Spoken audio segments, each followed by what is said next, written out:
est bon pour moi. Oui, je te célèbre et je me prosterne. Je veux proclamer ta majesté. En toi tout n'est que grâce, tout est admirable. Dieu, tu es si grand et bon pour moi. Toi la lumière. Toi la lumière qui a vu nos ténèbres. Ouvre mes yeux, je veux voir. Grâce et bonté que mon cœur adore. Mon âme s'oublie après toi. Toi la lumière. Toi la lumière qui a vu nos ténèbres. Ouvre mes yeux, je veux voir. Grâce et bonté que mon cœur adore. Mon âme s'oublie après toi. Oui, je te célèbre. Oui, je te célèbre et je me prosterne. Je veux proclamer ta majesté. En toi tout n'est que grâce, tout est admirable. Dieu, tu es si bon et bon pour moi. Je me célèbre et je me prosterne. Je veux proclamer ta majesté. En toi tout n'est que grâce et tout est admirable. Dieu, tu es si grand et bon pour moi. Oui, je te célèbre et je me prosterne. Je veux proclamer ta majesté. En toi tout n'est que grâce, tout est admirable. Dieu, tu es si grand et bon pour moi. Je ne saurais jamais le prix de tout ce que tu as subi. Je ne saurais jamais le prix de tout ce que tu as subi. Je ne saurais jamais le prix de tout ce que tu as subi. Je ne saurais jamais le prix de tout ce que tu as subi. Je ne saurais jamais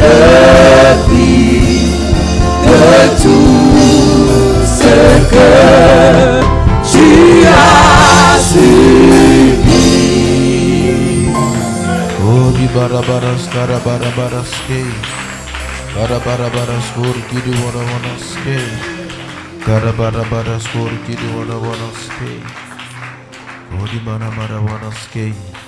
À toi le roi éternel.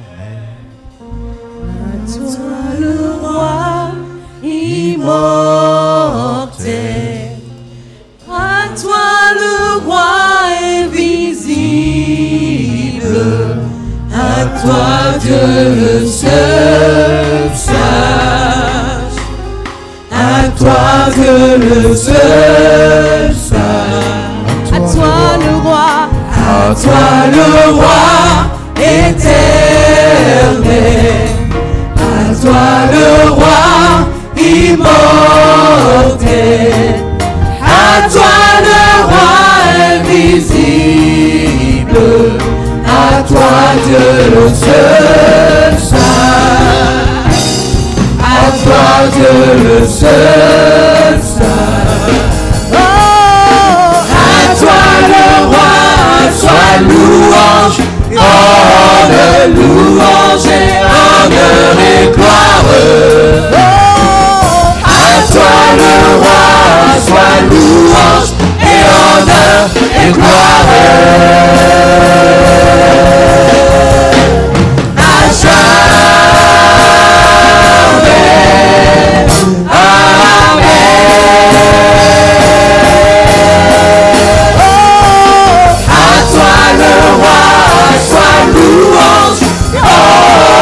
Louange et honneur et gloire. Oh, à toi le roi soit louange et honneur et gloire. À jamais, à jamais.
Louange et honneur et gloire. Oh, à toi le roi soit louange et honneur et gloire. À jamais. Amen.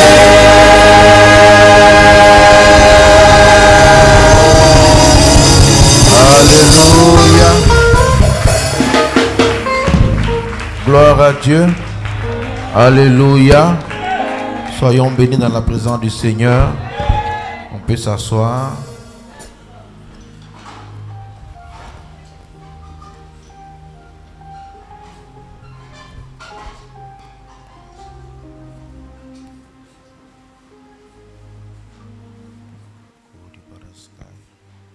Nous allons prier pour la parole. Seigneur, merci pour ce moment que tu nous donnes. Merci pour ta grâce, ta présence. Nous sommes assemblés devant toi dans ton temple pour écouter ta parole. Viens, Seigneur, nous parler. Viens, Seigneur, nous conduire. Viens, Seigneur, parler à nos cœurs. Au nom de Jésus. Amen. Allez, amen. Alléluia. Le son est bizarre. Hein?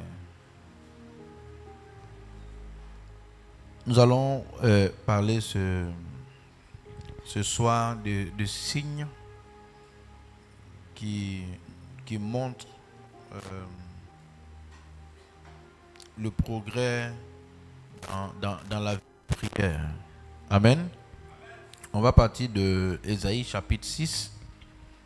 Nous sommes dans un moment de prière, de communion. Et il y a des éléments qui réjaillissent de la vie d'une personne qui entre en communion avec Dieu et qui sait que sa communion aussi est parfaite. Parce que c'est vrai que on peut prier, mais vous savez, la prière, c'est comme un voyage. C'est un voyage spirituel en fait. Nous sommes assis ici, nous sommes des êtres physiques dotés d'une nature spirituelle, mais en menant une vie intense de communion avec Dieu, c'est comme un voyage qu'on effectue.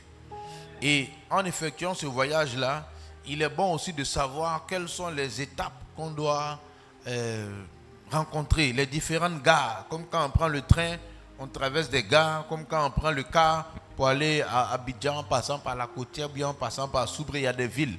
Celui aussi qui a une bonne vie de prière, une bonne vie de communion, il y a des éléments qu'il doit rencontrer dans sa vie. Et si ces éléments ne sont pas là, ce n'est pas trop normal. Amen. Donc, il y a plusieurs serviteurs de Dieu qui ont fait ce voyage-là et on va étudier leur vie.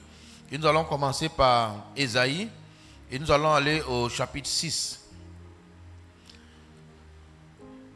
Ésaïe chapitre 6 à partir du verset 1 et on ira jusqu'au verset 8. C'est le verset 8 qui m'intéresse, mais on va quand même tout lire. Il est dit, l'année de la mort du roi Osia, je vis le Seigneur assis sur un trône très élevé et les pans de sa robe remplissaient le temple. Des séraphins se tenaient au-dessus de lui. Ils avaient chacun 6 ailes, 2 dont ils se couvraient la face, 2 dont ils se couvraient les pieds et 2 dont ils se servaient pour voler. Ils disaient l'un à l'autre, ils criaient l'un à l'autre et disaient, Saint, Saint est l'Éternel des armées, toute la terre est pleine de sa gloire.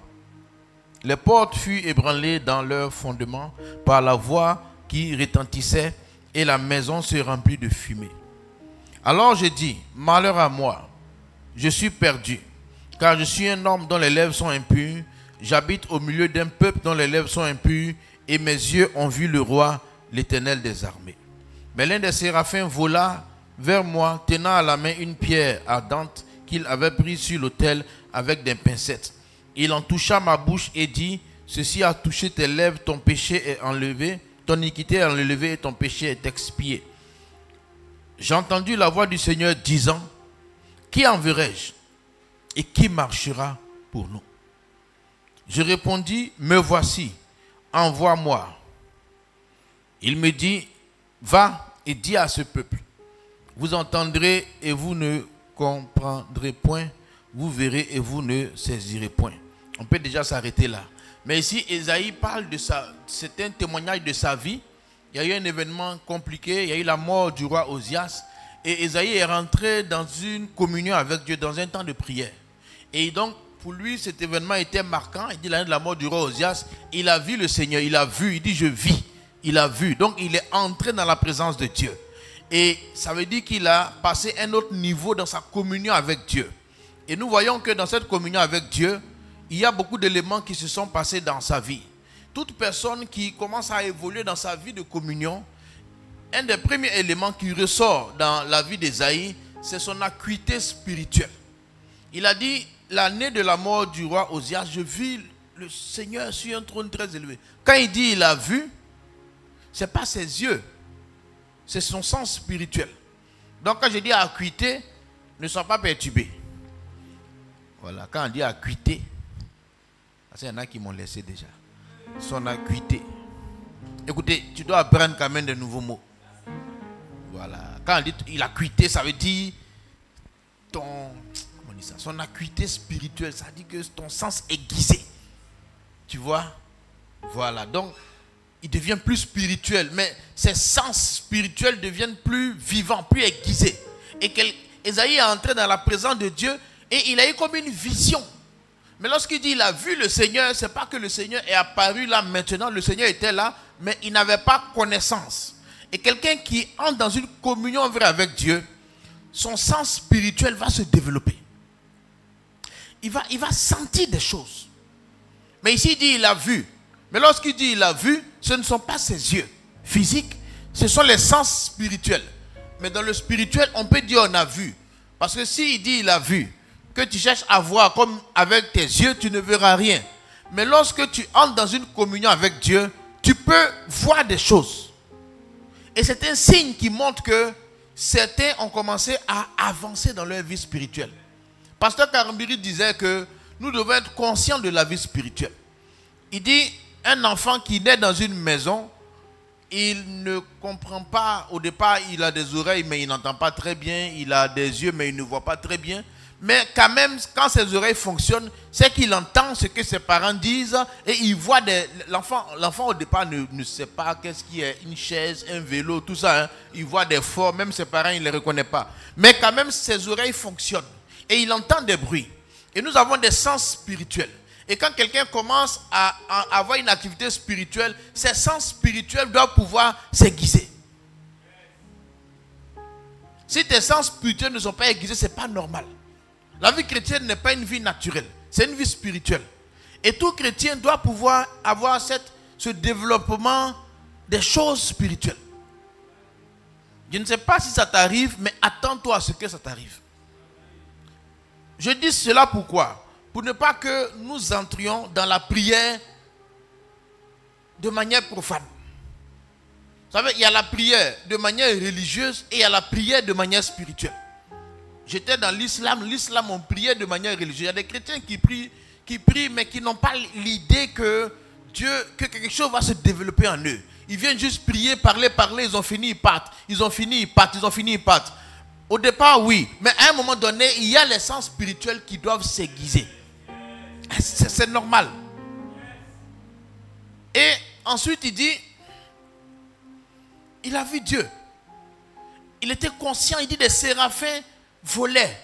Il était conscient de la vie des anges. Il était conscient. Les anges sont là. Peut-être que tu ne les vois pas, mais tu dois pouvoir être conscient de leur présence.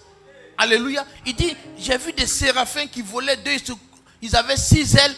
2 pour se couvrir le visage, 2 pour se couvrir les pieds et 2 pour voler. C'est quelque chose de spirituel. Et une fois on causait ici avec les frères, il y en a qui ont commencé à avoir des signes, des visions. Sache que les signes, les visions ne sont pas de quelque chose comment on dit ça même, de rare. En fait, c'est normal. Nous sommes dans un corps physique, mais nous sommes des êtres spirituels.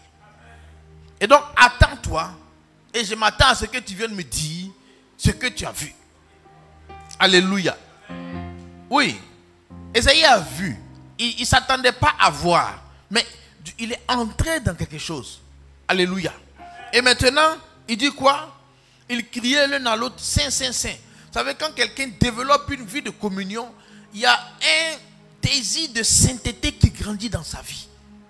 Il y a un désir de fuir le mal, de fuir le péché dans sa vie. Si tu pries beaucoup et que tu n'as pas un désir de fuir le péché, pose-toi des questions. Oui.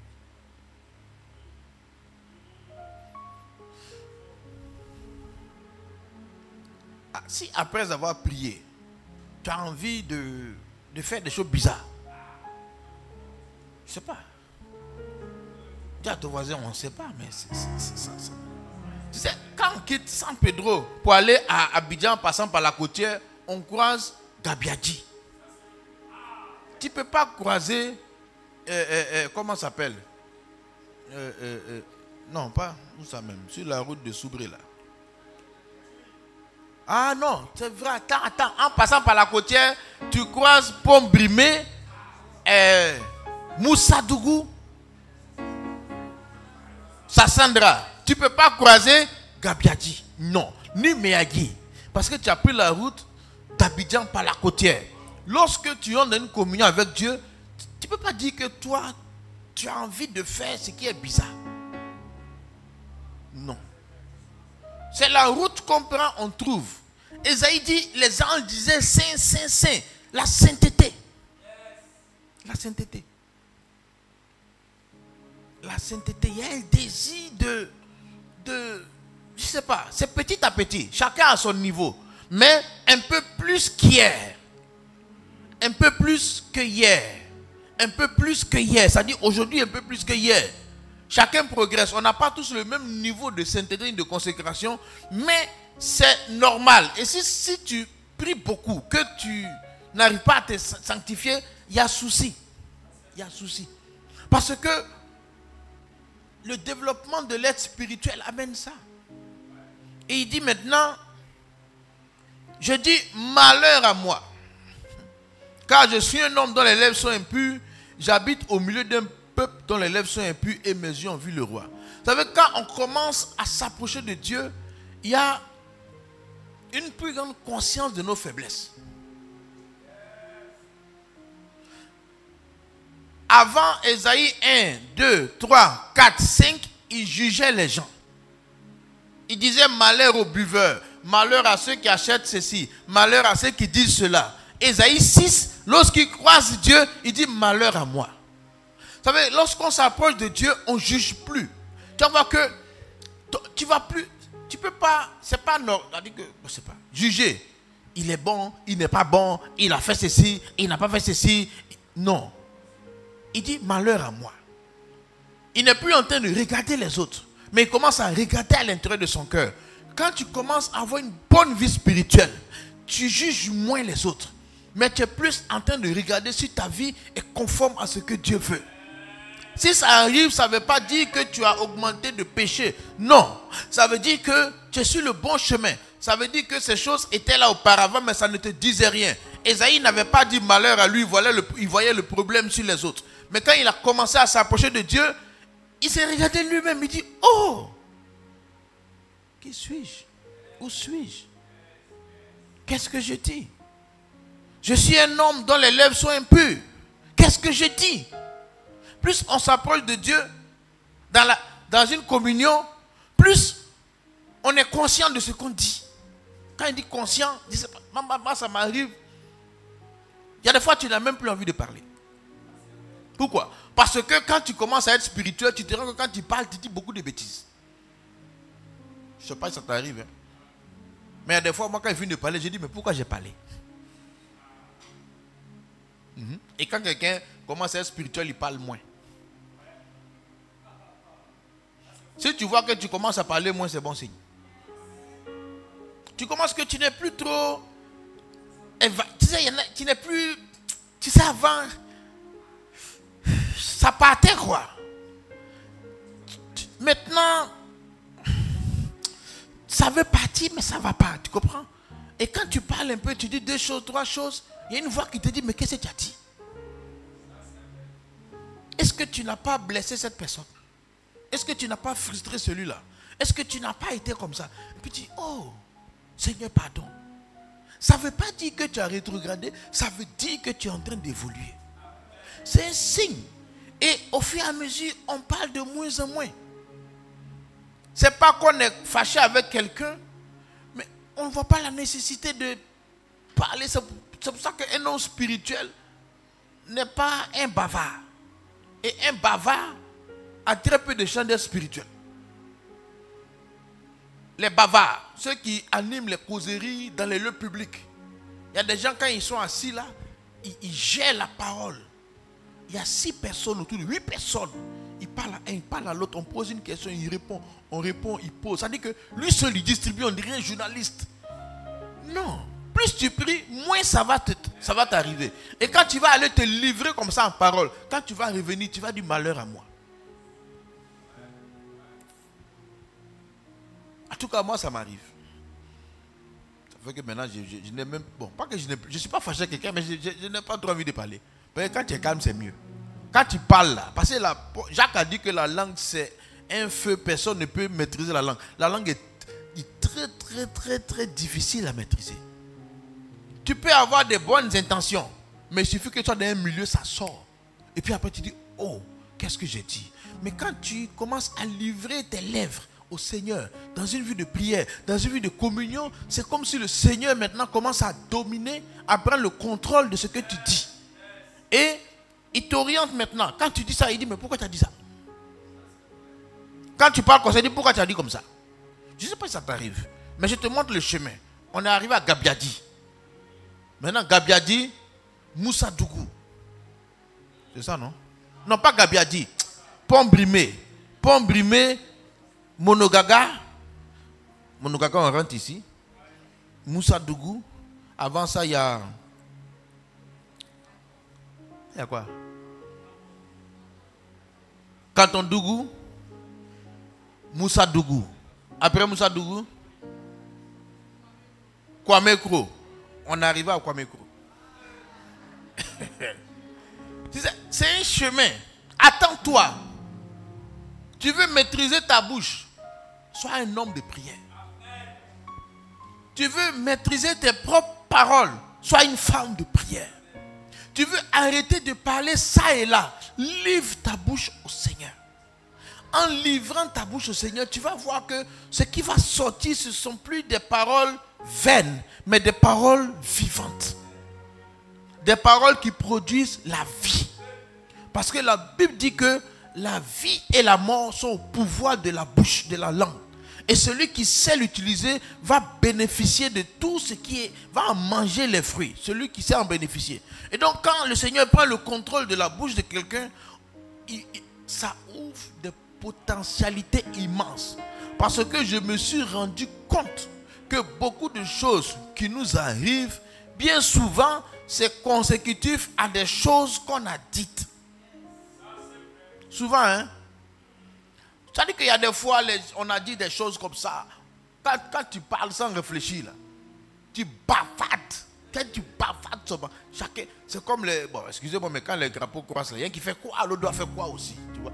Mais il n'a rien à dire, mais quand il fait quoi, il fait quoi. Ou bien quand les chiens aboient. C'est mon chien qui aboie. Quand un chien aboie, l'autre chien aboie. Pourtant, il n'y a pas un saison, il cause. Je ne sais pas s'il cause. Mais quand un chien entend aboie, lui aussi il aboie. Et puis l'autre aussi aboie. Et puis tous aboient. Et puis quand il se taise, il se taise. Quand quelqu'un parle, c'est comme ça. Un parle, l'autre parle, l'autre parle. Mais souvent, en parlant comme ça, tu peux imiter des gens qui parlent mal. Quand il dit parler mal, ce n'est pas parler durement. Mais il y en a qui s'auto-maudissent avec les paroles. Qui freinent leur vie avec les paroles. Mais quand tu es au milieu, toi aussi, comme tu n'as pas eu la maîtrise de ta bouche, tu dis des choses qui vont t'emprisonner plus tard. Beaucoup de choses qui arrivent aux enfants de Dieu, souvent, pas toujours, mais souvent, c'est des mêmes prisons qui ont été causées par la bouche. Souvent. Il faut t'asseoir et prier. Et puis réfléchir à ce que tu as dit avant. Il dit, ceci a touché tes lèvres maintenant. C'est enlevé. Au lieu de dire des choses déplacées, tu vas commencer à dire des choses positives. Parce que quand le Seigneur prend le contrôle de la bouche d'une personne, cette personne a des paroles de prophétie, a des paroles d'encouragement, a des paroles de réconfort, mais il n'a pas d'autres paroles. Ou des paroles vaines. C'est-à-dire que les paroles vaines, c'est les paroles qui sont dites sans objectif précis, mais pour répéter ce que quelqu'un a dit. Tu vas voir que tu vas devenir de plus en plus calme. Et quand tu vas parler, c'est 2-3 mots et puis c'est fini, tu te tais. Que cela t'arrive au nom de Jésus. Et des fois, moi, tu m'amènes dans des endroits, je ne sais plus que dire. On pensait que tu n'as pas envie de parler, non. Et même, quand ça t'arrive, hein, il y a des fois le Seigneur me dit, tais-toi. Est-ce que ça t'est arrivé? Ou il dit, tais-toi. Hein. Tu veux parler et puis tu sens qu'il dit, tais-toi. Mais la causerie t'intéresse. Il dit, tais-toi. Le débat est lancé. Il dit, tais-toi. On dit des choses, tu as envie de répondre. Il dit, tais-toi. Ça, c'est bon signe. Ça veut dire que tu es en train d'évoluer. Parce qu'il dit, j'avais des lèvres déplacées. Mais il dit, j'ai touché tes lèvres. Maintenant, la faute est enlevée. Tu peux maintenant avoir une bouche qui est consacrée. À la Pentecôte, lorsque le Saint-Esprit est descendu, la première chose que le Saint-Esprit a touché, c'était la bouche. Prier en langue. Parce que si tu contrôles la bouche, tu contrôles la vie. Il dit, on met des choses dans la bouche des chevaux pour les orienter. Dieu aussi met des choses dans nos bouches pour nous orienter. Parce qu'il sait que là où nos bouches vont nous précéder, notre corps va nous succéder. Ce qu'on va déclarer là, c'est là qu'on va arriver. Ce qu'on n'a pas déclaré, ça sera difficile d'arriver. Et souvent, il y en a même qui, à force de prendre une difficulté, confessent le négatif. Mais plus tu entres dans une communion avec Dieu, quand tu vas confesser le négatif, tu vas avoir une conviction que tu as mal fait. Il y a une tristesse qui va envahir ton cœur.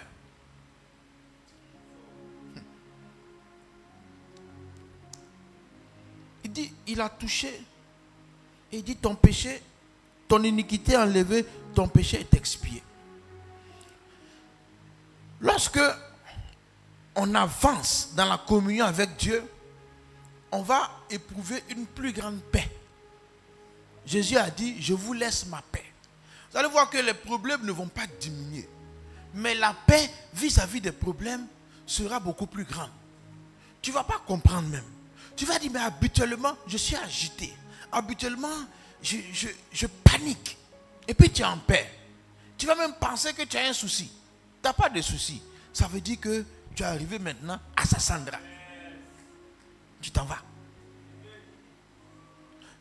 L'agitation, le trouble n'est pas un bon signe. Jésus dit, je vous laisse ma paix. Non pas comme le monde donne, mais je vous laisse la paix. La paix devant les circonstances, la paix qui ne dépend pas de ce qui nous arrive. Les gens qui passent du temps dans la communion avec Dieu, ils ont la paix du cœur. Tout n'est pas résolu, mais ils sont en paix. Même quand le trouble vient, ça ne dure pas. Ils ne sont pas troublés plus qu'il ne faut. Parce qu'on est des êtres, on est le corps humain. Quand ça vient, ça te secoue. Mais quand la paix est dominante, rapidement ça revient. C'est comme de l'eau, il y a un peu de trucs en bas, des feuilles en bas. Tu secoues l'eau, ça monte, tu calmes l'eau, ça redescend, simplement. Souvent, quelque chose qui vient te secouer, ça monte. Et puis tu restes calme. Et puis ça descend. Tu es en paix. Tu es en paix.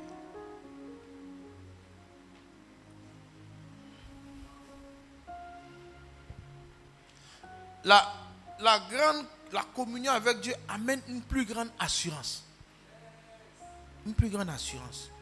Dans Actes des Apôtres, lorsque le Sanhédrin a appelé Pierre, Jean et Jacques pour leur dire, ne parlez pas de Jésus, ils ont parlé, on dit quand ils ont vu l'assurance des apôtres, ils se sont demandé. C'est-à-dire qu'il avait une assurance. Il leur a dit, on ne peut pas se taire. On va continuer à parler. Il dit, mais on peut vous battre, on peut vous faire du mal, on peut même vous tuer. Il dit, ça c'est pas à l'ordre du jour. On dit, ils ont vu leur assurance. Que tu aies l'assurance. Je ne sais pas ce que vous allez me faire, mais j'ai mon assurance. Simplement. Il dit, on peut te faire du mal. Hein? Il dit, mais après. Mais vous comptez sur quoi? Vous comptez sur quoi? Beaucoup d'hommes comptent sur des gens pour avoir de l'assurance. Mais quand tu as une communion parfaite avec Dieu, tu as une assurance qui ne dépend pas d'un oncle ni d'une relation placée, mais tu as de l'assurance par rapport à ta vie. Et le manque d'assurance même doit t'amener dans la communion avec Dieu. Parce que dans tout ce qu'on fait, on a besoin d'assurance. On a besoin de paix. On a besoin d'être rassuré. L'agitation n'est bonne pour personne. Et c'est un chemin. Je dis ça parce que il y a des gens qui ont commencé à voir ça parmi nous. Et ils se demandent, est-ce qu'ils n'ont pas de problème? Parce que je me souviens, il y a une maman qui s'est convertie ici. Quand elle s'est convertie, le Saint-Esprit lui a donné une paix et une assurance. Elle était troublée pendant des années, elle était assez âgée. Hein. Quand il s'est allé la voir, elle dit, pasteur, je suis en paix. Elle a dit à son mari, est-ce qu'elle ne va pas mourir? Il dit, pourquoi? Elle dit, mon cœur est trop en paix. Est-ce que quand les gens doivent mourir, là, ce n'est pas la paix comme ça, ils ont et puis ils meurent. Elle était étonnée. Je dis dans la vieille, ce n'est pas la mort, c'est la vie de Dieu qui est en train de se manifester en toi. Elle dit, elle avait plus de 60 ans peut-être. Elle dit à son mari, il faut toucher mon cœur. Est-ce que je ne suis pas en train de mourir? Il dit, oh, je suis allé. Elle dit, est-ce qu'elle ne va pas mourir? Je dis, pourquoi? Elle dit, elle est en paix. Elle n'a pas vécu ça, ou elle n'a jamais vécu ça. Mais c'est quand le Seigneur touche quelqu'un. Donc, l'agitation et autres, ce n'est pas normal. La paix de Dieu et l'assurance de Dieu ne dépendent pas des circonstances. Mais quand tu rentres dans la présence de Dieu, c'est normal. Et c'est des choses que nous recherchons. Et quand tu es habitué à ça, je t'assure que quand tu rentres en prière, tu cherches ça. Et tu ne ressors pas souvent sans avoir fait le plein de ces choses-là. Tu ne viens pas juste pour parler et pour ressortir toujours. Mais des fois, tu as la recherche.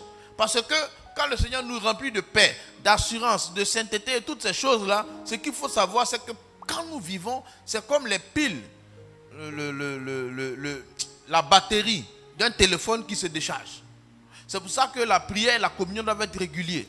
Parce que tu ne charges pas ton téléphone pour une semaine ou pour un mois. Tu le charges en fonction de la durée de vie. Et quand plus tu le charges régulièrement, il ne sera jamais éteint. Il y a des téléphones qui... Bon, moi j'ai des téléphones, en tout cas j'ai un là, lui, si tu l'as chargé le matin, 18h, il commence à présenter des signes de déchargement. Il y en a même leur batterie actuellement là, c'est 11h. Le téléphone l'avait s'éteint. Il y en a c'est à 10h même. Mais j'ai un autre téléphone que j'ai eu récemment là, lui c'est jusqu'au lendemain. Tu vois, en fonction du téléphone, en fonction de sa capacité, son cycle de rechargement n'est pas le même. Mais toujours est-il qu'on doit recharger. Et donc quand je reçois les choses de Dieu, c'est pour ça qu'il faut toujours aller dans la présence de Dieu pour refaire le plein de ces choses-là. Il faut faire le plein. Maintenant, il dit quoi encore? Il dit, je vis le Seigneur, le verset 8 qui m'intéresse. J'ai entendu la voix du Seigneur disant, qui enverrai-je et qui marchera pour moi? Voici ce qu'il entend. C'est comme si il se rend compte que Dieu a un problème.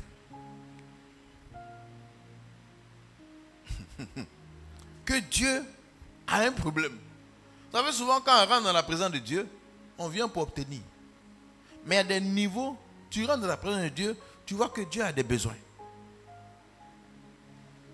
Oui. Que tu atteignes ce niveau au nom de Jésus. Que tu entres dans la présence de Dieu pour sentir le cœur de Dieu. Il dit, voici ce qu'il entend. Hein. Il n'entend pas autre chose, mais ce qu'il entend, qui enverrai-je? Je ne sais pas si tu as déjà entendu cette voix. Quand on dit, qui est là? Qui peut m'aider? Qui est là? Qui est là? C'est une façon d'appeler à l'aide. Qui est là? Tu dis un nom, tu dis l'autre nom. Qui est là? Qui peut venir attraper ce... Qui peut venir soulever? Qui peut venir? Qui peut? Voici ce qu'il entend. Quand tu dis qui, il n'a pas nommé quelqu'un, mais ça veut dire qu'il cherche quelqu'un. Et lorsque on a une bonne vie de communion avec Dieu, on se rend compte que Dieu cherche des gens. Beaucoup de personnes superficielles viennent dans la présence de Dieu pour avoir. C'est normal. Je veux, je veux, je veux. Mais à un moment donné, quand on arrive là, on voit que lui, il veut aussi quelque chose. Dieu veut quelque chose. Et beaucoup, quand ils ont vu que Dieu voulait quelque chose, ça a changé leur vie. Quand ils sont ressortis de ce temps, ils n'étaient plus en train de poursuivre ce pourquoi ils étaient entrés dans la présence de Dieu. Mais c'est comme s'ils ont reçu maintenant une commission de la part de Dieu. Ils ont reçu un mandat. C'est comme si Dieu leur a dit quelque chose. Et quand il sort, sa vie prend une autre tournure. Tu le vois en train de se battre pour les intérêts de Dieu parce que Dieu lui a dit quelque chose. Mais Dieu n'a pas donné un ordre. On dit que, tu sais, je prie que ça t'arrive. Que tu sentes que Dieu, malgré toute sa puissance, son omniprésence, son omniscience là, il est limité quelque part. Il est limité parce qu'il s'est lui-même limité. Non, Dieu n'est pas limité. Mais quand il dit qui enverrai-je, c'est que c'est sérieux. Souvent, on se dit que Dieu peut tout, donc pourquoi il va chercher des gens? Mais Dieu a choisi de passer par les gens pour faire certaines choses. Et donc, s'il n'y a personne, vous savez que s'il n'y a personne, rien ne se fera. Hein? Il y a des situations, s'il n'y a personne, rien ne se fera. Là, quand il dit qui enverrai, ça dit que s'il n'y a personne, rien ne se fera. Je donne un exemple. Peut-être que demain, il y a un accident de voiture. Il n'y en aura pas. Mais je dis comme ça. Souvent, la nuit, le Saint-Esprit dit qui on va réveiller pour prier. Pour empêcher ça. Et il y a des fois, s'il n'y a personne, ça peut arriver. Oui. Il y a des fois, le Seigneur tire les chaînes du sommeil. Il ne comprend pas pourquoi. Mais chaque fois qu'on rentre en communion, en prière, ça vous fait que je dis qui enverrai-je? Et donc, si tu as une communion avec Dieu vrai, il y aura une inversion. Tu es rentré pour que tes problèmes soient résolus. Maintenant, tu ressors, tu veux résoudre les problèmes de Dieu.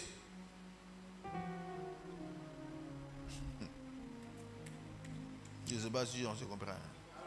Anne, là, qui est notre... Anne, c'est notre star. Anne est entrée pour chercher un enfant. N'est-ce pas? elle prie et elle dit, je te donne l'enfant. Ça veut dire qu'elle a senti que Dieu avait un besoin. Donc cet enfant qu'elle cherchait, c'était plus pour elle. Mais elle a senti que Dieu avait besoin. Et donc si tu me donnes là, je te donne. Mais elle n'était pas entrée pour, si tu me donnes, je te donne.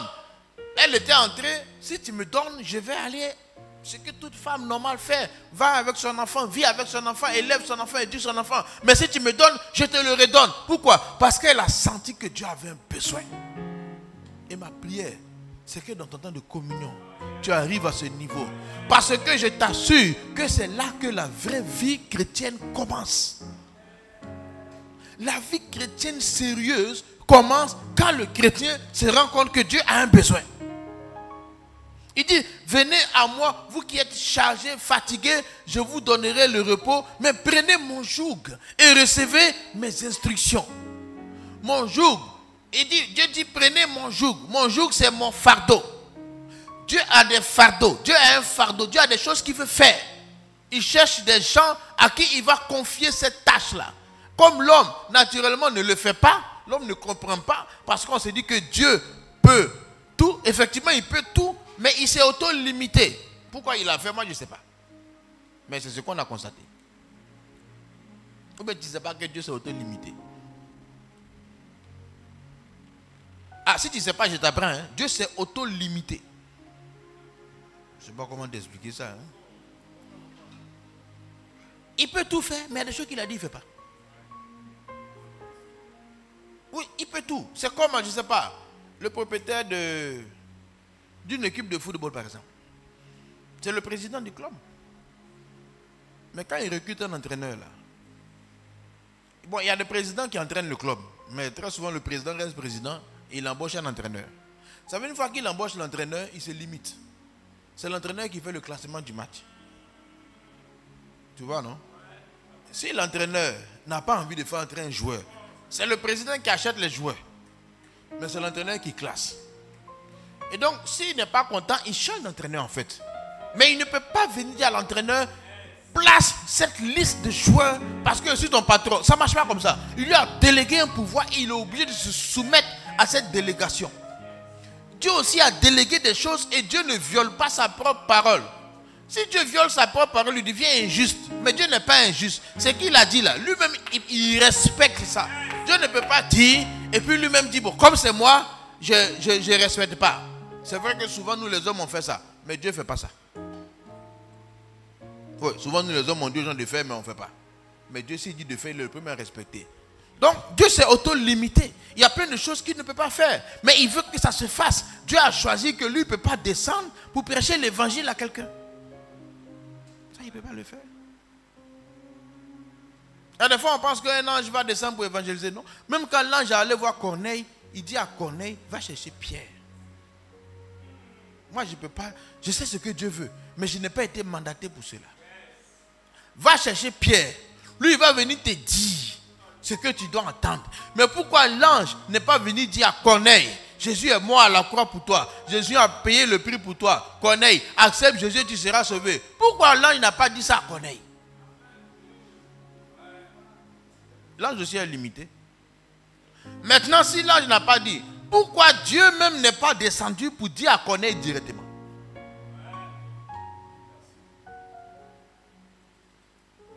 T'as-tu pas demandé pourquoi les choses ne se font pas naturellement comme ça?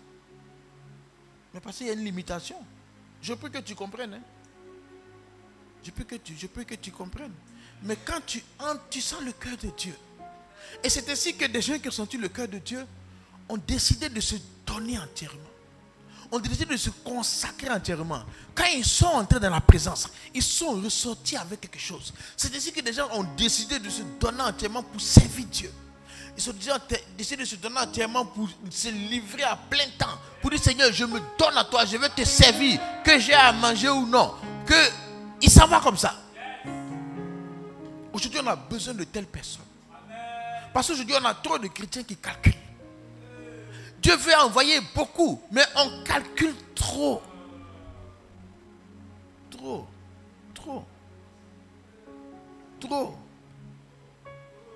On veut que Dieu nous utilise, mais dans un canevas que nous-mêmes avons prédéfini entre guillemets. Il n'y a pas assez de liberté. Mais quand tu connais l'urgence, quelqu'un donnait l'image, il dit, si ta maison est là et elle est en train de brûler et que tes enfants sont à l'intérieur et que tu es aux États-Unis et que tu as besoin qu'on éteigne, est-ce que tu vas appeler 2 personnes sachant que tes enfants sont à l'intérieur alors que tu peux appeler 25 personnes pour verser de l'eau sur la maison? Tu vas appeler beaucoup. Plus ils sont nombreux, mieux ça sera. Tu ne vas pas appeler un pour dire non, que lui il est consacré, c'est lui ce qu'il doit faire. Non, plusieurs personnes, la solution sera plus garantie. Dieu n'appelle pas une seule personne. Dieu appelle beaucoup de personnes parce que chaque jour les gens meurent. Chaque jour. Chaque jour. Chaque jour ça meurt. Chaque jour. Chaque jour. Chaque jour les gens meurent. Chaque jour les gens vont soit au paradis, soit en enfer. Mais on ne sait pas. Je refuse de penser à la proportion. La proportion de ceux qui vont en enfer, ceux qui vont au paradis. Mais quand tu as dépassé 40 ans, tu vois que les gens meurent. Mais il y en a qui meurent sans Dieu. Et pourquoi? Il n'y a pas assez de personnes pour aller parler. Il n'y a pas assez. Vous savez, quand Esaïe est rentré dans la présence de Dieu, la seule chose qu'il a entendu, qui enverrai-je, qui vient m'envoyer? Il n'a pas entendu, tu vas voyager, tu vas avoir ceci. Non, hein? Qui enverrai-je? Au cœur, dans le cœur de Dieu, là-bas, voici ce qu'on entend. Qui on va envoyer? On ne dit pas tes ennemis sont vaincus, on ne dit pas...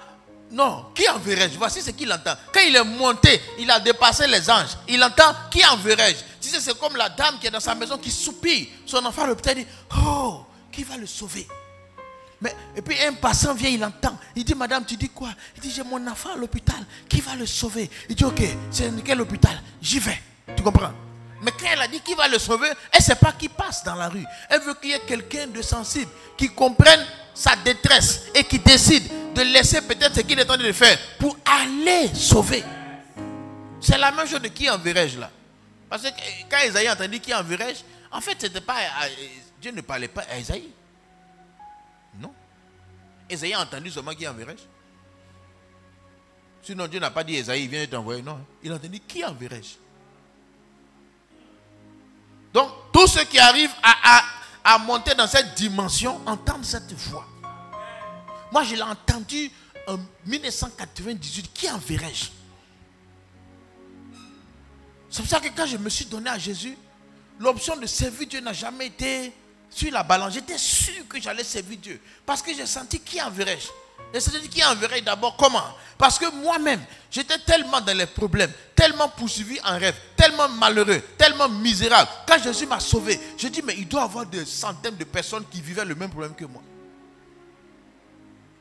Mais moi j'ai eu la grâce d'entendre parler de Jésus. Parce que j'ai croisé le chemin d'un endroit où on parlait de Jésus et il m'a sauvé. J'ai dit mais il y a du monde. Il y a du monde. Il y a du monde. Chaque jour, Satan, l'ennemi travaille à temps plein. Et Dieu aime tout le monde. Dieu aime tout le monde. Donc, qui enverrai-je? Ma prière, c'est que tu entendes cette voix. Cette voix, quand l'apôtre Paul l'a entendue, sur le chemin de Damas, il a eu un flash. Un flash qui a perturbé sa vie. Il est tombé de son âne ou de son cheval et il est rentré dans la maison de Simon le cordonnier et il était là maintenant en train de prier et il a vu que Dieu avait besoin d'un serviteur et il s'est engagé lui là à servir Dieu. Tout ça et ce qui me plaît chez Paul de Tarse, c'est en 3 jours que tout s'est passé. Regardez, hein, quelqu'un qui n'a pas marché avec Jésus en 3 jours, quand il est sorti, il allait dépasser ceux qui ont fait 3 ans. Il y a des gens qui vont faire des accélérations dans le service. Ne pense pas que comme moi j'ai fait 6 ans à Issia, 7 ans à Abidjan, assez d'années ici. Toi-même, Dieu peut t'accélérer. Oui, Dieu peut t'accélérer. Si tu sens les choses, tu n'as pas besoin d'aller lapider un hibou. Non, tu n'as pas besoin de lapider un hibou qui crie sur un arbre. Tu n'as pas besoin de ça. Voilà. Ton hibou a déjà été lapidé déjà. Quand tu vas arriver, tu n'as pas besoin d'avoir tous les problèmes par lesquels nous on est passés. Quand Saul de temps est sorti là, lui il n'a pas vécu tout, comment ils ont frappé Jésus, tout ça, il n'a pas vécu tout ça là. Comment Simon-Pierre voulait tuer Malchus, tout ça, lui n'a pas vécu ça. Il a été direct. Mais il a écrit plus que les autres. C'est pour te dire. Quand il est entré dans sa prière, il a senti quelque chose. Vous savez, souvent, je dis la communion parce que je veux que chacun ouvre ses yeux quand il prie. C'est ta vie telle que tu vis là. Ce n'est pas forcément ce que Dieu a prévu pour toi. C'est vrai que tu regardes, non, il y a des pasteurs, il y en a qui sont... Toi-même, est-ce que tu sais ce que Dieu fait, toi? Mais si on est trop religieux, même si on entend qui enverrai-je, on va dire, Seigneur, envoie-le, envoie celui-là. Qui enverrai-je? Ésaïe a dit, me voici. Si toi tu entends qui enverrai-je, Seigneur, envoie mon voisin. Lui toujours il évangélise. Voisin, j'ai entendu le Seigneur qui dit qui enverrai-je. Ne veux-tu pas aller? Mais toi-même. On ne dit pas, me voici, envoie-le. Me voici, envoie-moi. Mais tu sais, il n'y a pas meilleure vie que cette vie-là. Je ne sais pas comment te dire. Je ne sais pas.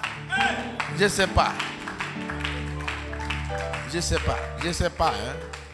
Mais est-ce que ta vie n'est pas monotone? Mais toi, il faut analyser. Est-ce que tu n'es pas fatigué un peu de cette vie monotone là? Et puis si tu es chrétien à longtemps, tu as prié pour augmentation de salaire, depuis là ça n'avance pas. Tu as prié pour augmentation de clients, ça n'avance pas trop. Tu n'es pas épuisé. Il faut entendre l'autre voix là et puis engage-toi. Je t'assure. Moi personnellement j'aime les films à rebondissement. Donc moi-même j'aime des rebondissements dans ma vie. Je n'aime pas la monotonie. Est-ce que tu aimes la monotonie? Demande-toi, tu aimes la monotonie? Donc dis à Dieu, entends quelque chose et puis prends une décision. Viens, on va discuter. Décide quelque chose. La vie, on l'a vu une fois. Il y a des gens à qui tu as dit, je t'envoie. Il met 10 ans avant de dire, j'ai compris. Ah, frère. Il y en a parmi nous, Dieu a déjà dit, qui enverrai-je? Ils ont dit, me voici, mais j'arrive. Ok. Dieu dit, je t'attends. Ça fait 8 ans que tu arrives. Frère, sœur. 8 ans. Tu sais, celui qui obéit après 8 ans là. Et si c'est la même chose que celui qui obéit après 2 jours? Non. Le ciel ne va pas t'acclamer, je suis désolé. C'est même pas si qu'on t'accepte même. Alors, tu vois quelqu'un va prendre, acheter du lait à la boutique. 6 mois après, il vient avec le lait. Tu vas l'acclamer ou tu vas le gifler? Tu fais quoi? Et Natacha, tu vois quelqu'un à la boutique va payer du lait et puis il n'est pas allé. Donc tu as trouvé ta solution. 6 mois après, il vient et dit voici ça. Tu dis quoi? Il dit le lait. Tu dis quel lait? Il dit le 8 janvier là. Tu vas aller payer le lait, voilà ça. Il dit il faut donner. Au revoir. Tiens, qui va t'envoyer encore? Toi tu mets 8 mois à répondre. Vraiment, si on t'envoie là, c'est que tout le monde est mort et puis tu es la seule personne. Lent à répondre, lent. Pas trop lent. Je connais trop de personnes à qui Dieu a parlé, qui ont déjà entendu cette voix d'une manière ou d'une autre. Ils sont en train de calculer. Et maintenant, quand tu calcules trop là, il faut regarder, hein, si Dieu t'a parlé, souvent même il ne va pas. Ce que tu fais là, ça ne marche pas bien. Ça ne marche pas bien. Ça avance, ça. Bon, il y en a qui sont appelés à faire des affaires. Je ne dis pas non. Il faut discerner ce que je dis. Je ne parle pas à tout le monde. Je parle à quelques-uns. Ça ne marche pas bien. Parce que tu sais ce que vous vous êtes dit. Et toi, tu dis non, que toi, tu vas t'apprêter avant de faire. Mais maintenant, depuis là, tu t'apprêtes. Apprêtage là, tu n'es pas encore prêt. Tu comprends, non? Hein? C'est comme le film doit commencer et puis la musique de début là. La musique de début du film là, ça ne dure pas 5 minutes. Toi, ça fait 12 jours. Le film là doit commencer à l'entendre seulement. Ça commence pas. On dit, mais non, il s'apprête. Ah, frère. Même les mariés, même là, elles ont un temps et puis elles sortent pour aller se marier. Toi, depuis, tu t'apprêtes. Qui enverrai-je? Est-ce que tu entends le cri de Dieu?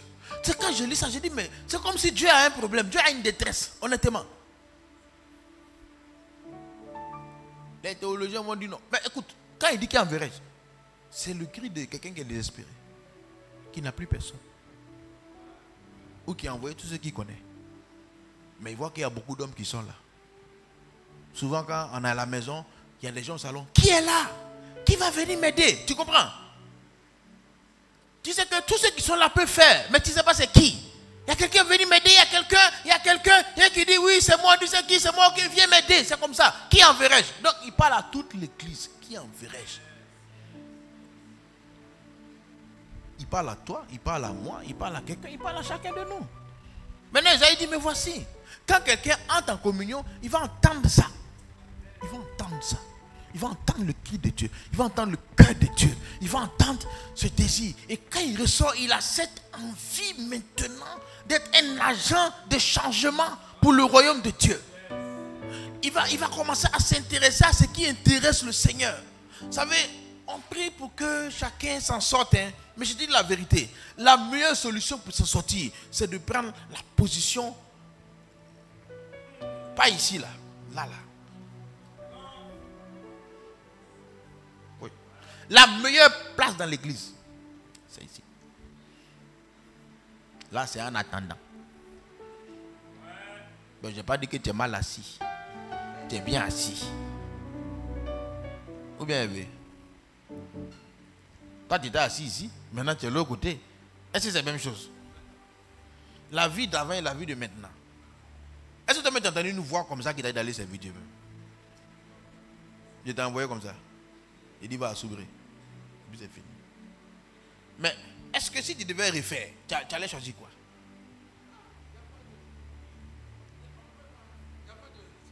Il n'y a pas de chose. Il n'y a pas photo. Il n'y a pas. Non, il n'y a pas, je ne sais pas. Hein, parce que supposons que lui, il était là maintenant et puis depuis l'on priait pour que ses affaires décollent. Tu penses que ça allait décoller? Parce que quand tu es venu, tu avais affaire. Tu venais à checker tout et tout. Et puis tu m'as expliqué tout ça.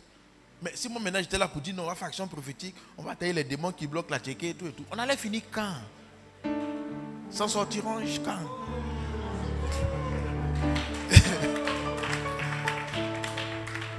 Et dit Joe, va s'ouvrir.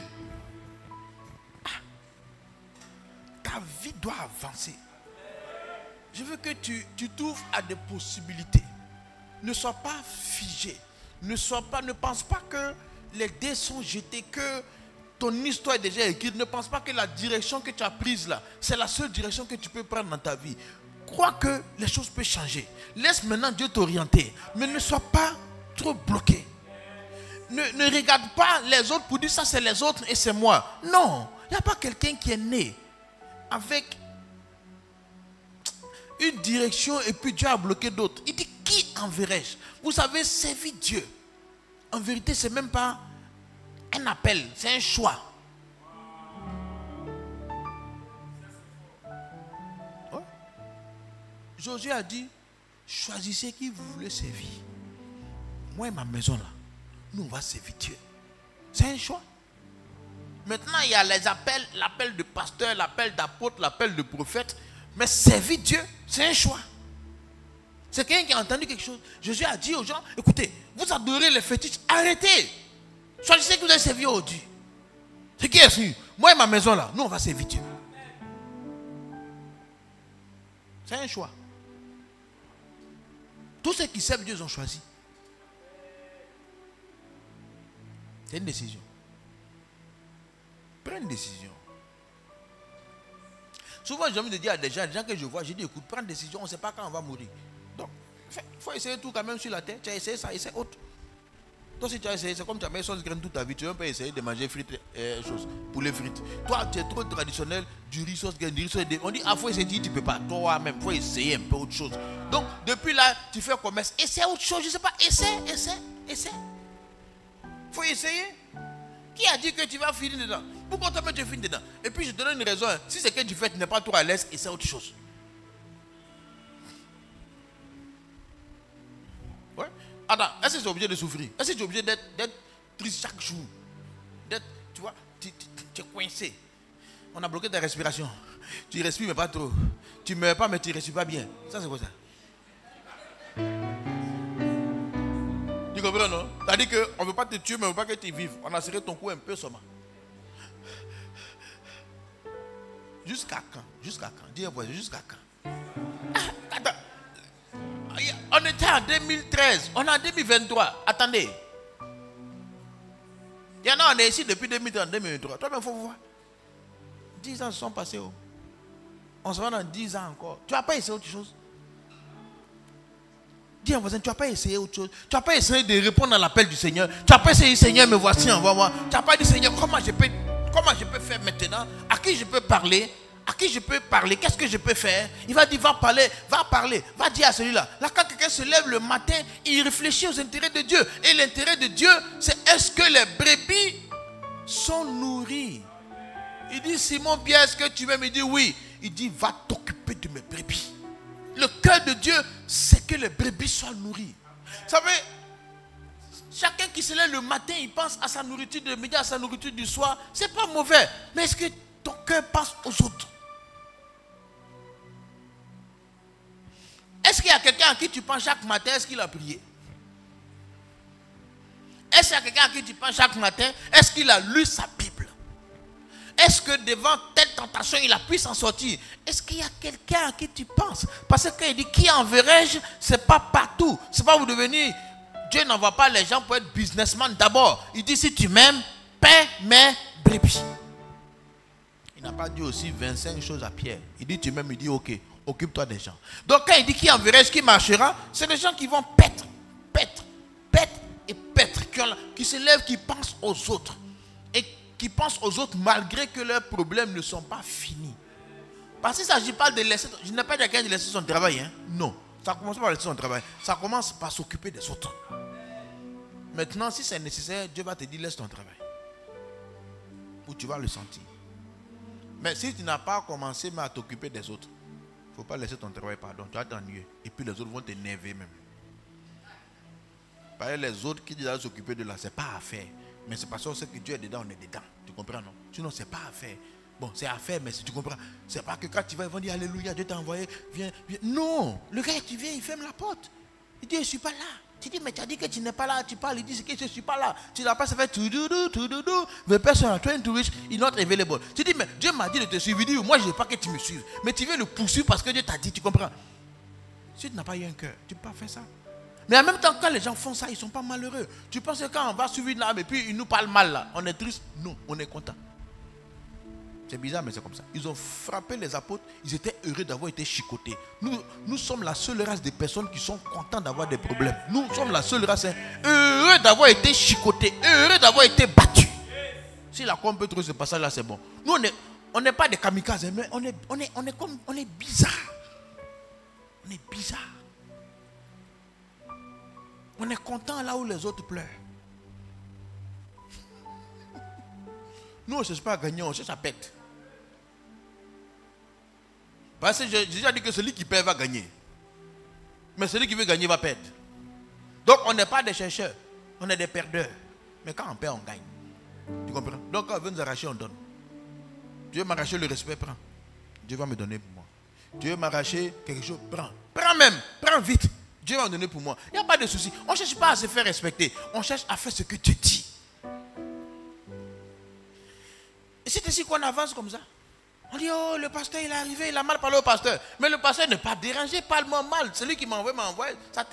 C'est noté.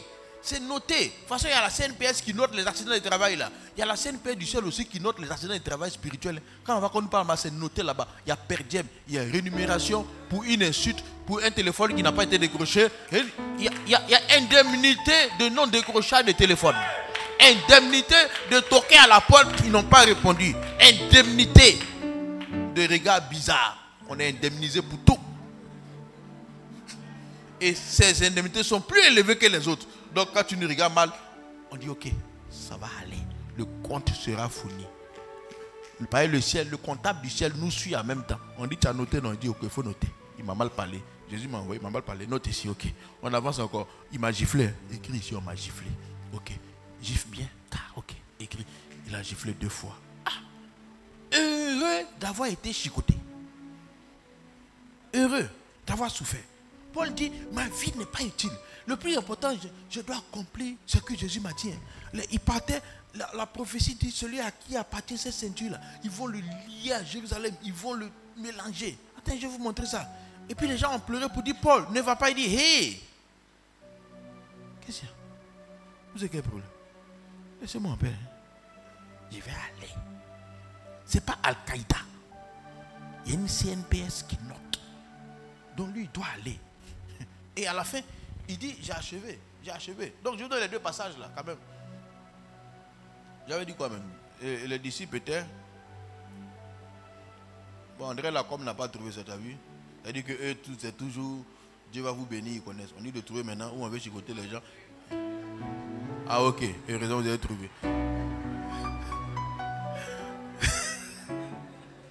Ah, j'avais un gars, il n'est pas vu, sinon vous étiez dans le pain comme ça. Ah, parce qu'il y en a, si c'est pas Psaume 91, il ne connaît pas le passage. Celui qui marche sur la brille, repose alors le Tout-Puissant. Eh frère, va servir Dieu, c'est bon comme ça. 1000 tombent à côté, 10 000 à ma droite. Ça là, c'est intérêt. On lutte, on ne poursuit pas ça. Les apôtres se retiraient de devant le Sanhédrin, joyeux d'avoir été jugés dignes de subir des outrages pour le nom de Jésus. Il y a une dignité dedans. Il y a une gloire dedans. Il y a une gloire. Il y a une gloire. Je ne sais pas comment t'expliquer. Hein. Mais ça fait partie du bureau. C'est quoi on a dimanche, j'ai payé le bureau d'échange. Ça fait partie de ça. Hein. Il faut nous laisser. C'est pour ça que quand Jésus partait à la croix, que Simon-Pierre lui a dit, ne va pas, il dit Satan. Arrière de moi, Satan. Tu viens enlever ma récompense. Arrière ici. Quoi? Moi, je n'ai pas à la croix. Tu sais ce qu'il y a derrière? Il a dit, c'est pourquoi Dieu l'a souverainement élevé. Jésus a été élevé parce qu'il s'est laissé abaisser. Si tu l'empêches d'être abaissé, tu joues sur son élévation. C'est Satan seul qui peut faire ça. Maintenant, Judas, qui était un agent de conducteur des gens, il lui a fait la bise. Oh mon ami. Judas, au point. Continue à trahir comme ça, tu iras loin. Bon, malheureusement, c'est toi. Mais vas-y. Ce que tu es venu faire, fais-le. Fais-le. Vends-moi. Je suis désolé, mais vends-moi. Toi aussi, tu aimes l'argent, vends-moi. Judas a eu des soucis.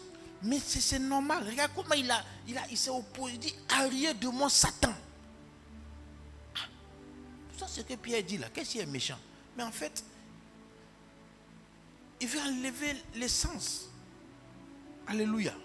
Bref, on va conclure avec ça. Mais j'ai dit, quand tu vas en profondeur avec Dieu, tu rencontres ça. Et ma prière, c'est que tu rencontres ça. Pour tous ceux qui participent au P24, quand ça va venir, ne pense pas que c'est une autre voix. C'est le Seigneur qui te parle. C'est Dieu qui se révèle. Mais je te dis que ça va venir. Si tu prends la route, tu croises les villes. Tu vas croiser ça. Quand Isaïe est monté, il a entendu la voix. Avant ça, il n'a pas entendu. Mais quand il est entré dans la présence, il a entendu cette voix. Ma prière, c'est qu'au plus tôt, tu entendes cette voix. Et je t'assure que tu ne vas jamais regretter ce choix. David dit, j'ai été jeune, j'ai vieilli. Je n'ai jamais vu le juste abandonner, ni sa descendance mendiant son pain. Les gens qui se donnent à Jésus, leurs enfants ne vont jamais mendier. Jamais mendier. Parce qu'ils ouvrent le chemin pour eux et pour leur famille. Il dit, crois et tu seras sauvé, toi et ta famille. D'une manière ou d'une autre, tu ouvres le chemin pour ta descendance. Ils disent, quand tu t'engages pour Dieu, tu fermes la porte de la pauvreté dans ta famille. Tu fermes la porte sans poursuivre l'argent, mais en poursuivant ce que Dieu dit. Quand tu entres en prière, que ton esprit soit ouvert, tu vas sentir des choses. Tu viens, on en parle. Je vais t'orienter, mais tu vas voir. En tout cas, ma prière, c'est ça. Pour conclure, quand Paul était devant... C'était devant qui? Il était devant un gars en train d'être jugé là. Agrippa, devant Agrippa.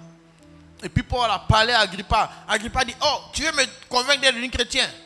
Il dit oui, je veux que vous soyez comme moi, à l'exception de ces chaînes. En d'autres termes, vous tous là, je veux que vous servez Dieu, mais peut-être pas enchaînés. Parce que Paul savait que c'était la meilleure chose qui pouvait arriver à quelqu'un. Parce que lui, il avait pris le chemin de torturer les chrétiens, torturer l'église. Mais quand il a eu la véritable révélation, je t'assure, il y a la voix du Seigneur qui retentit pour toi ce soir. Moi, j'ai entendu cette voix il y a un peu plus de 20 ans et j'ai répondu présent. Ça n'a pas été facile, mais ça va. Mais je te dis que les disciples ont fait des années, ils ont souffert. Paul a fait 3 jours, il a eu accélération. Ne pense pas que si tu décides aujourd'hui, tu vas souffrir ce qu'on a souffert. Toi, les pères ont transpiré, toi tu vas respirer. C'est comme ça. Quand tu sers dans une maison, il y a des batailles que tes pères ont combattues pour toi. Quand tu viens, tu prends le relais. Tu ne passeras pas forcément par où on est passé, mais tu pourras arriver même peut-être plus loin. Parce que je te vois arriver plus loin. Je te vois arriver plus loin. Je te vois arriver plus loin.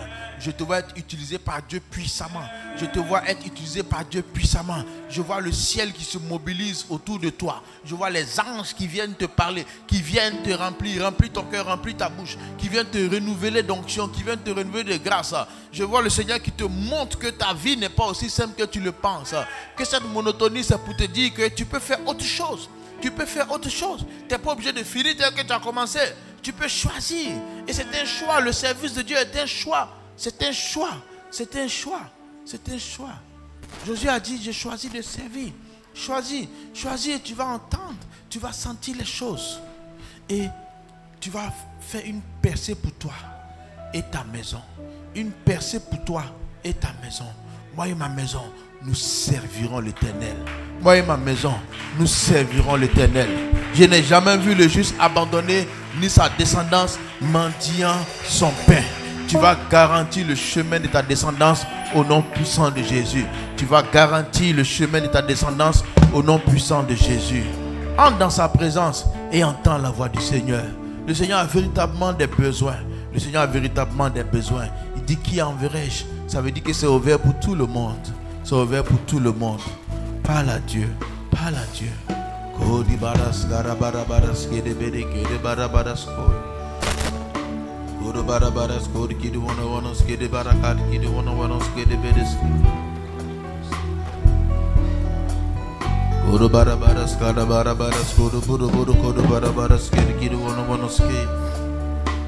Kodi mama kada baras kara bara baras kede bedes kede bara baras ke